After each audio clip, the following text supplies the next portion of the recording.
मर्यादा भंग नहीं होनी चाहिए। पुण्यात्माओं, आप इस काल के जाल से अपरिचित हो, इस कारण से इस मार्ग को इतना सीरियसली नहीं लेते। आप केवल पहले आते हो सुख के उद्देश्य से कि मेरा ये हो जा, बेटा हो जा, बेटी हो जा, कार हो जा, कोठी हो जा, टोटा दूर हो जा, कर्जा उतर जा, छोटा मोटा को शारीरिक कष्ट है वो दूर हो जा। ये तो आपको फ्री ऑफ कॉस्ट होगा यदि आप सच्ची श्रद्धा से भक्ति करनी प्रारंभ कर दोगे। फिर कुछ दिनों के बाद आपको यहाँ इसलिए बुलाया जाता है, भाई हर महीने आना है, दूर देश के हैं वो चल दूसरे महीने 1 महीना छोड़ कर आ जाए, 2 महीने छोड़ कर आ जाए। आपको इसलिए बुलाया जाता है कि ताकि आप इसको इतना सीरियसली नहीं लेते, क्योंकि आप इस मार्ग से परिचित नहीं हो। आपको यहाँ बुलाया इसलिए जाता है क्योंकि आपको वहाँ अपने घर से जब चलते हो तो 1 हफ्ता पहले आप परमात्मा के दरबार में पहुँचने के लिए चिंतित हो जाते हो। तो आपकी वो चिंतन भी मालिक के पुण्य में लग जाता है। कोई कार्य को आगे पीछे करते हो, किसी से छुट्टी लेते हो, घर वालों को मीठा बोलते हो कि मैंने जाना है, कहीं ये ना कर दे, और फिर आप वहाँ से यहाँ तक आते हो। नंबर 1 तो आपको धनी बनाना है, राम नाम का, भक्ति का धनी बनाना है।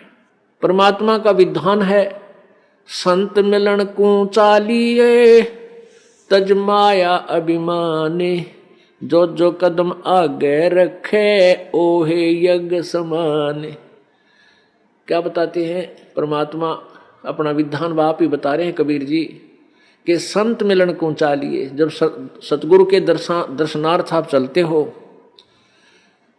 अभिमान तज माया अभिमान, किसी प्रकार का भी आप में अभिमान नहीं होना चाहिए, ना धन का हो, ना पद और पोस्ट का हो, किसी प्रकार का नहीं हो।